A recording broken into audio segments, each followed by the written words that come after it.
Here are 3 reasons why freedom of speech is critical to prosperity. Greetings, my name is Ben and I'm passionate about the mind, the look, and the way that maketh a man. And freedom of speech is all about the mind of great men. Our new products, particularly Voice and Synergy, allow you to promote your values with your clothes.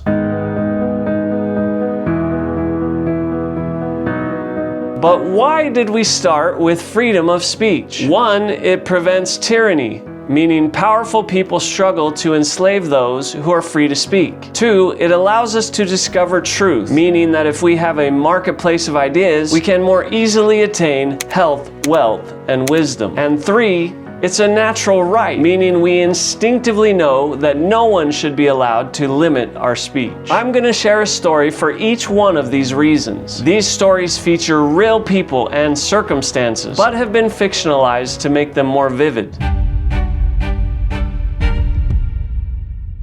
In London, at the start of the English Civil War, a candlelight flickered, casting long shadows across the book-lined walls of John Milton's study. He sat hunched over his writing desk, the quill scratching furiously across the parchment. His eyesight failing, but his mind sharper than ever. Milton was immersed in his latest work, a passionate defense of freedom of the press he titled Areopagitica. He was alarmed by the licensing order of 1643, which required all books to be approved by government censors. Give me the liberty to know, to utter, and to argue freely according to conscience, above all liberties. He wrote, the words flowing from his quill like a torrent. He paused, rereading the sentence, savoring its power. Yes, that was it.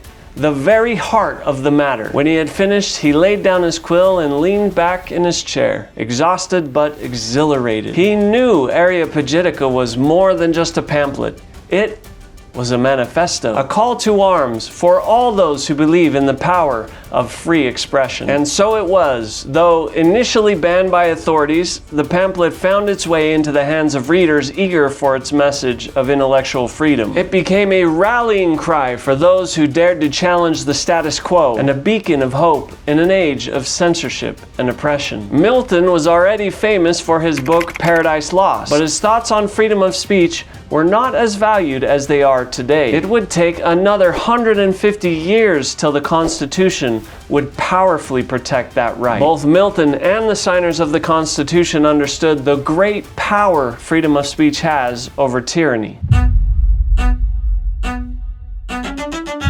Fast forward from the Constitution another 60 years to 1859. The air in the Reform Club was thick with cigar smoke and the murmur of debate. John Stuart Mill, though never entirely comfortable in such bustling environments, felt a fire in his belly. He'd been wrestling with the concept of liberty for years, but tonight the conversation made his blood run cold. Voting right pamphlets contain dangerous ideas, a prominent member of Parliament boomed, and they threaten the very fabric of our society. Others in the room nodded in agreement. Mill rose and cleared his throat, which caught the attention of all because he wasn't typically one who contributed with fiery oratory. We speak of progress, of enlightenment, yet we are quick to smother voices that challenge us. The crowd began to silence. We must remind ourselves that there are some liberties that should never be silenced by the beak or claws of a king. The crowd started nodding in agreement. Even now, with Parliament representing the people, we can suffer from the tyranny of the majority, enslaving the soul itself. The MP who had spoken up earlier looked momentarily taken aback, but then a slow flush crept up his neck. He opened his mouth as if to retort, but Mill held up his hand. We must defend the free exchange of ideas, whether true, false, or mixed. If the idea is false, then resisting it strengthens our understanding of truth. But if the idea is true and we suppress it, then we allow ourselves and our posterity to suffer in darkness. The crowd grew even more lively. Hear, hear! they shouted in agreement. If all mankind minus one were of one opinion, and only one person of the contrary opinion, mankind would be no more justified in silencing that one person than he, if he had the power, would be justified in silencing mankind. John knew he hadn't convinced everyone, but he had to stand up like those who had gone before. He grabbed his hat and ventured out the door. He had to get home to his candle and quill to write some of these ideas in his famous essay, On Liberty. His essay makes a powerful case for the marketplace of ideas, allowing society to find the best ones. I recommend reading it, and stick around for one more story about how freedom of speech is a natural right. The year is 1973, and dissension is brewing in the USSR. Aleksandr Solzhenitsyn's face is etched with the lines of hardship and defiance as he sits at his desk in a modest apartment in Moscow. The air is thick with the tension of living under constant surveillance. The fear of the KGB has long ceased to be his master. He is a writer, and his weapon?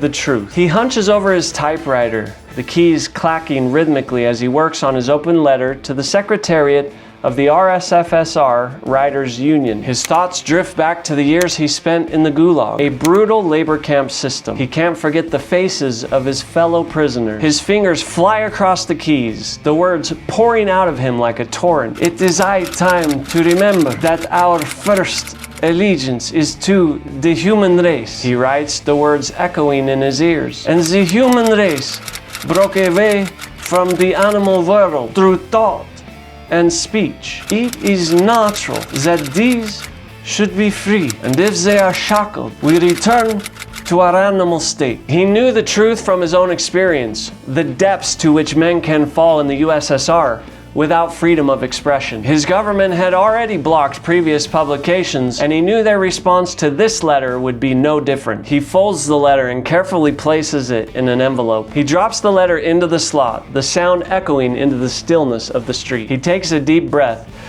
his lungs filling with the crisp air of freedom. Solzhenitsyn's life work led to the downfall of the USSR, and he joined a chorus of those who instinctively knew the power of their natural right of speech.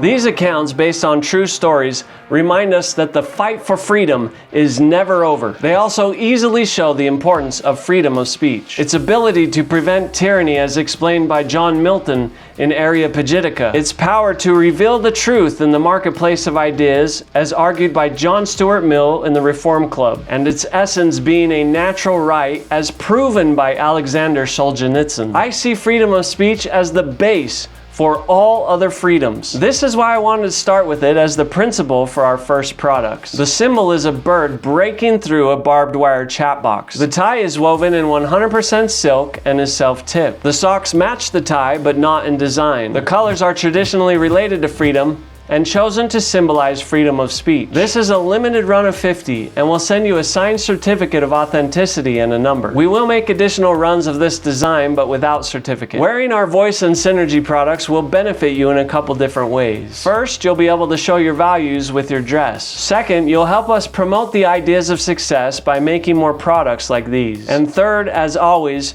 your purchase will help lift people out of poverty. I linked below to our cause at MyNiceTie.com for more information on that. Wear a limited edition Voice or Synergy to stand for truth, fight tyranny, and look sharp doing it. See all the links below. I shared stories of people who supported freedom of speech, but who did I miss? Who would you say has been a great supporter? We chose to focus on freedom of speech first, but what principles do you think lead to prosperity? Drop a comment below. Today I'm wearing my gray 100% wool made-to-measure suit from Indochino. Gray is one of the best colors to go with our blue Voice tie, which I've tied with the St. Andrew knot in honor of freedom of speech. I've paired the tie with a red pocket square. I'm wearing a white French cuff shirt from Indochino with Hebrew initial cufflinks. My belt and socks are black, paired with matching shoes from Allen Edmonds. I link to all these below. If you missed the backstory on this video, you can watch that here. Learn more about America's success secrets with our video on the Capitol Rotunda here. If you like this video, hit that subscribe button for more principled products. Most importantly, gentlemen, keep looking classy. I'll see you at the top.